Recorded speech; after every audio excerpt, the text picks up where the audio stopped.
Well, we've made it all the way to the end of Inktober, and if you've stuck with me through all my waffly videos, thank you. If you remember at the end of the last video, my friend and I had gone to the cinema just to buy a hot dog, and I think I said something along the lines of, it is the sort of thing I would do once I've got the idea of having a hot dog in my head. Well, I didn't go to the cinema, but I can't remember if it was this day or the next day. I was getting my grocery shopping, and I did actually buy some hot dogs and some rolls. And then we've got chapter 29, just Google Maps on my phone, which is on a clip which attaches to the air vent in my car. And in my little story, I'm just giving my dad a lift to collect something, but remembering back to when I was little and I used to help with reading the map book when we were on holiday. And as I recall, I was called the navigator when I was in charge of the map book. So that's why that thought came to mind when the theme for this day was navigator. And then day 30 is violin.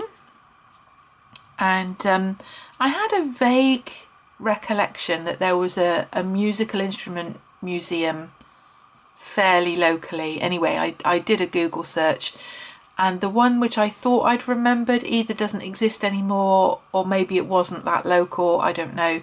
But I ended up finding a museum or a collection of musical instruments in Oxford, which is fairly close to where I live.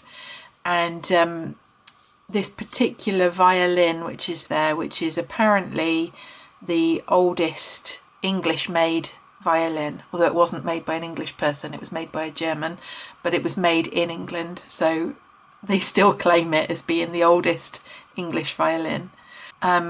This particular picture doesn't necessarily make sense with what I've written, because in my chapter I'm talking about the tiny little bridge on a violin in comparison to the big bridge which I've got on my double bass. This particular violin, you can see it's just got holes where the tuning pegs would be, so it's obviously not got strings, which means it wouldn't have a bridge either.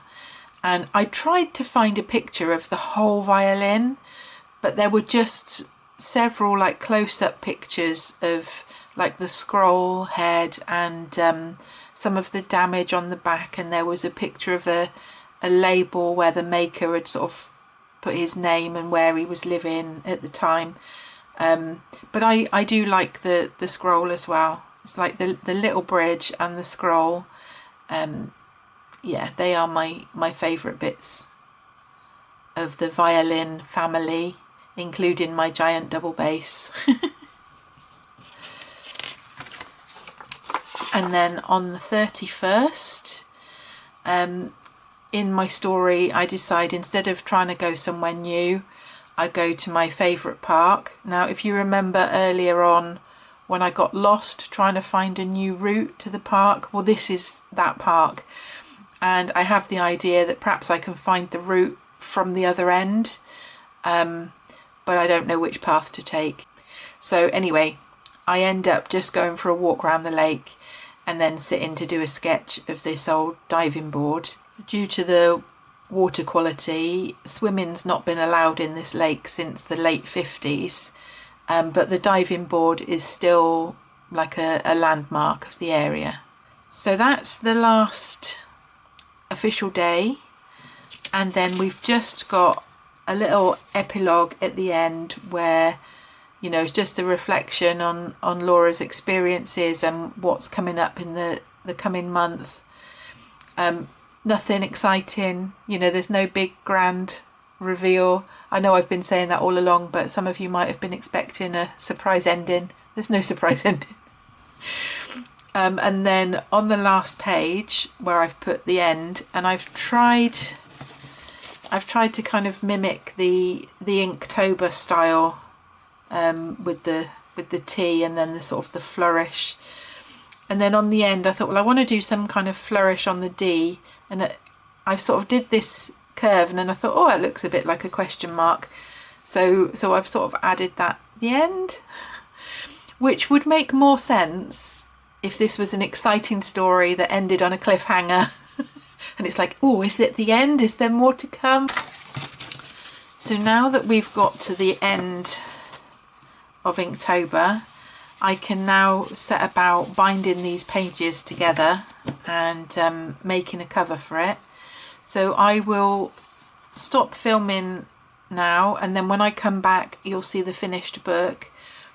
I am actually going to film the bookbinding process as well, but I'm not going to include that in this video because that's something that, you know, if people are only interested in bookbinding, then they can watch that and they don't have to watch all my nonsense about my story for Inktober. And if people are only interested in my sketches, then they perhaps don't necessarily want to watch a bookbinding video. So that's why I've decided to kind of do that separately. But I will be back in just a moment to show you the finished product. Here we go, my Inktober Chronicles book is finished. I've had a few delays, some my own fault, some not. And I've got mixed feelings about the final book. I'll tell you the good things I like first of all. This cover and the end paper. Do you remember in chapter 26, the day when my camera supposedly broke, and I said that my friend came over and we did some Suminagashi marbling together? Well, obviously that didn't actually happen, but I had in mind already at this point that I wanted to do some Suminagashi marbling for the cover and for the end papers. And that's particularly relevant because the Suminagashi marbling uses ink, not paint. So I thought that was particularly appropriate for Inktober. And there's something about seeing my book bound. I think because it's typed rather than handwritten, and it's now in an actual book, it just feels real.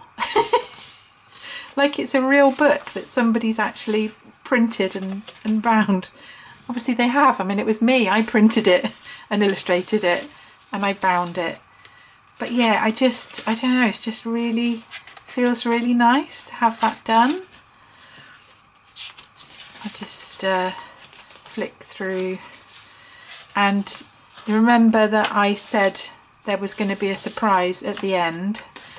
Well, that was one of the things which has caused me trouble. Like finishing off this book today, I've had some trouble with how to present the surprise ending, and that's in a separate video. I filmed the process of binding this, but there's going to be quite a bit of editing to do, so I'm not quite sure yet when that's actually going to come out. Hopefully in the next couple of days, next day or so. So if I just take you back to chapter 7, when fake Laura made a little passport to put her sketches in. Well, let me tell you, real Laura did make a passport to put her sketches in. So in the very back, we've got this little pocket at the back. This has caused me no end of trouble today, I have to tell you, and I'm not completely happy with how it's turned out. This is the only thing really which I'm not happy with, and I tried to allow extra room for this so that didn't happen. I wanted it to sit flat, but yeah, that didn't go very well. But look, here's my little passport. How cute is that? And then in here is all the same sketches. So these are obviously just photos of my sketches printed out. But yeah, I just thought it was one of those things I couldn't resist, because this is not Laura's book. This is a book about Laura and about her adventures. It seems weird talking about myself like that, but of course trying to distinguish between the fictional Laura and the real Laura. But of course she said that she'd made this little passport to put her sketches in. So this is Laura's sketchbook. And this is a book about Laura and her sketches. Is that too weird? I don't know. I did actually make that on the same day where I'd done the story about the passport, and it's been really hard for me to keep that a secret because I just think it's so cute.